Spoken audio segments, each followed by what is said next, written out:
de parler, moi, de reniement. Oui, c'est un reniement démocratique pour les habitants qui se sont prononcés sur ce sujet très clairement. Donc c'est un désaveu pour ceux qui se sont rendus aux urnes à la demande du président de la République de l'époque. Le séisme provoqué par l'annulation de ce projet a remis en cause en profondeur l'aménagement et l'ambition que nous partagions avec tous les acteurs du territoire depuis plusieurs décennies.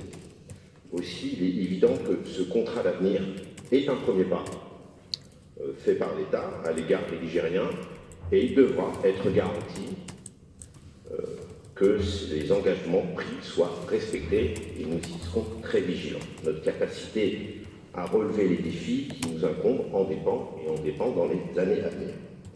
Ce premier pas a été possible grâce à la région et je tiens particulièrement à saluer ici la persévérance et la détermination de notre présidente. Aussitôt l'annonce faite, elle a su créer l'unité qui était nécessaire pour entamer un dialogue à la fois exigeant et constructif avec l'État, bien sûr, et les collectivités concernées. Un dialogue qui a permis de fixer des priorités et de formuler des propositions, je dirais, à la hauteur des compensations estimées nécessaires. Le contrat, signé tout juste un an après, va apporter certaines réponses concrètes sur des enjeux tels que l'économie, les transports, le numérique, vous le rappeliez, monsieur le préfet, et ce, dans l'intérêt de tous les Ligériens. Je pense notamment à la ligne ferroviaire Paris-Nantes, Nantes-Paris, qui est essentielle pour l'avenir du désenclavement de cette région et l'attractivité de nos territoires. En revanche, pour ce qui est de la Loire-Atlantique, le statu quo actuel sur l'aménagement de l'aéroport de Nantes nous incite à la plus grande vigilance sur ce qui sera décidé.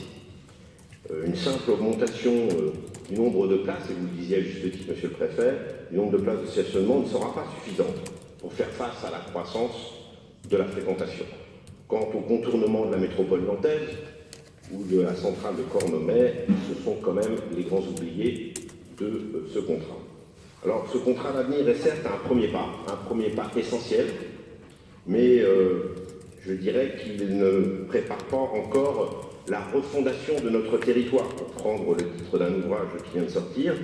Soyez certain, monsieur le préfet, que nous ne manquerons pas de vous solliciter régulièrement pour suivre de très près les avancées de ces 37 projets décisifs pour les Pays de la Loire. Je vous en remercie.